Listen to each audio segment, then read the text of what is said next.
So it's about time for the NFL offseason, and officially now, according to the league calendar, players are actually eligible and can be deemed franchise tag players by teams. That window to do this is from February 20th to March 5th, and reports have come out that the Carolina Panthers are expected to franchise tag their star edge rusher Brian Burns. And we know this contract negotiating has pretty much been a whirlwind and just that dark cloud hanging over this franchise for the past calendar year. We know it's this weird holdout situation where they kept putting it off in the offseason, and it come training camp.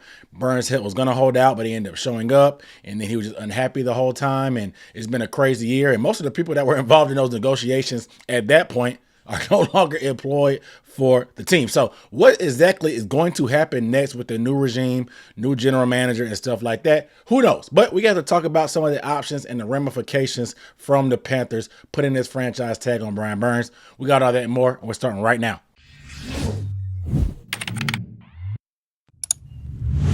Yo, what up, though? It's Aaron Duncan with Necessary Blunt Sports Talk. I do recap and analysis of the Panthers on this channel. So go ahead and subscribe button down below and that bell icon to stay up to date on that stuff. And of course, if you want to get any of this gear, YouTube has been working with Fanatics now. So I'll link the products to where you can get this stuff. This hat and this hoodie are from 47. Very comfortable. So if you want to get these products like this, you can shop through Fanatics now straight on YouTube, man. It's really crazy how technology has come along. Regardless, please hit this video with the thumbs up. I really appreciate that. The engagement goes a long way, and all I ask for in terms of helping me get the word out with this content, because we have some tough topics to discuss, and Brian Burns is probably at the top of the list. Of course, Brian Burns was set to be a free agent after playing his 5th-year option without the contract extension. There was no way the Panthers was going to let that happen, so they went ahead and is probably going to hit him with that franchise tag. Reports came out today from Bleacher Report. You probably got the notification, or you probably got it from ESPN.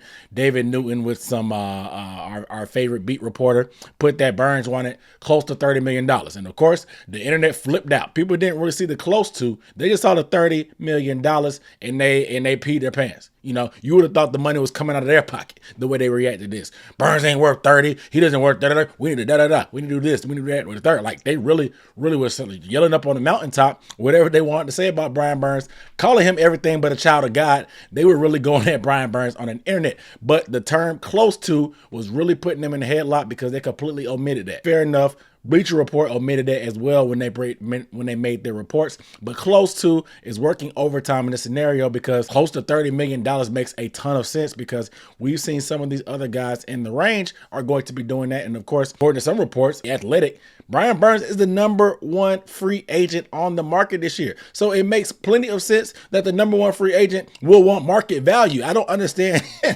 why this is such a foreign concept to people and why people are freaking out. So we have to decide what type of tag Brian Burns is going to get. Is he going to get the franchise tag, or is he going to get the transition tag? The franchise tag gives the Panthers exclusive rights to Brian Burns. It will be a 1-year guaranteed contract for a salary, and the math on it is something about the top 5 at his position, average salaries over the past couple years, something like that. Regardless, that number is roughly $20.5 million this year, according to Spot Track. We'll probably get a better number of that, but that'll be fully guaranteed. It will count against the salary cap 1,000%. There's no signing bonus, no nothing. That's all salary. The other side is the transition tag, or the non-exclusive tag. The way this one works is Brian Burns is going to get paid 1 year, $20 million guarantees, like it's about 20.3, something like that, just a little bit less guaranteed. However, this allows Brian Burns to hit the open market, but the Panthers still have first right of refusal. So how this works is Brian Burns can, let's say he goes down to Atlanta just to rub it in and be petty. He goes to the Falcons,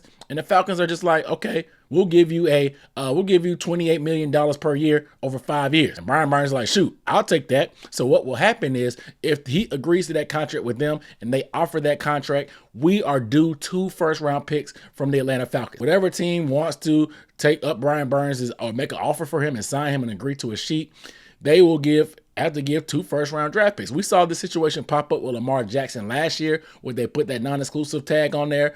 There was probably some collusion, because Every team and their mama decided to refuse to take Lamar Jackson, and Lamar Jackson just all he did was go on to win an MVP. It seemed like they just didn't want Lamar to get a 100% guaranteed contract. That's another story for another day. Regardless, with the non-exclusive tag, this allows a couple things. This allows Burns to hit that open market, but the Panthers get first right to refusal. So if they agree to a deal with the Falcons, the Panthers can be like, okay, we agree to those same terms, and we'll keep Brian Burns. And the Falcons don't send any picks. The Panthers will just keep Brian Burns and agree to the same numbers that he agreed to with the Falcons. Teams like doing this because if they're far apart on numbers, let's say Brian Burns does want 30, but the Panthers only want to offer him 20, this allows Brian Burns to go out into the market and get a taste of reality. Maybe the reality is he is worth $30 million and two first round draft picks that somebody have to give up, and they'll do it. And then the Panthers be like, oh, dang, we missed out. Let's go ahead. We'll take Brian for that. Or they'll be like, fine, we didn't want to pay Brian Burns $30 million anyway, and then they get those two first-round draft picks. So it allows him to hit the open market, but the Panthers still have a chance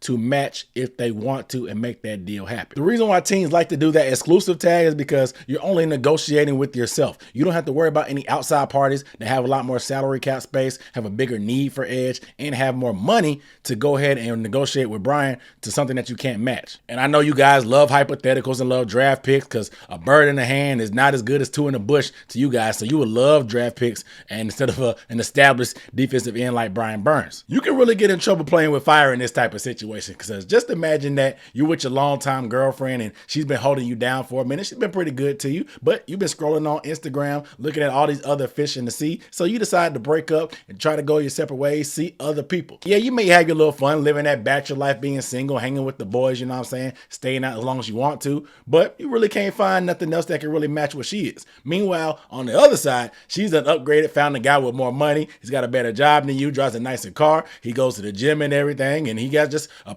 better guy overall. And now you at home sitting there crying on the internet, watching her live her life with the stuck face. The moral of the story is the grass is not always greener on the other side. Sometimes the grass is greener where you water it. So we'll have to wait over the next couple days or weeks for the Carolina Panthers to really let us know if they're going to do the exclusive tag or the non-exclusive tag. Regardless, some NFL insiders has even hinted at, like Albert Breer from Sports Illustrated, that Brian Burns could be a very, very likely candidate for a tag and trade. A tag and trade would be them keeping that franchise tag on Brian, but they're not going to actually pay him that money. That $20 million of guaranteed money will count against the salary cap space, even though we only have $32 million anyway. So it would behoove the team to get something done, whether it's an extension to turn some of that salary cap into bonus, which can be spread out later to give you a little bit more cap space, or to trade him and get him off the books. That way you free up that $20 million, because we definitely need Brian Burns on the team, but we definitely need that $20 million to be able to have it to at least work somewhere else. So whether you keep it tied up in him with salary or bonus,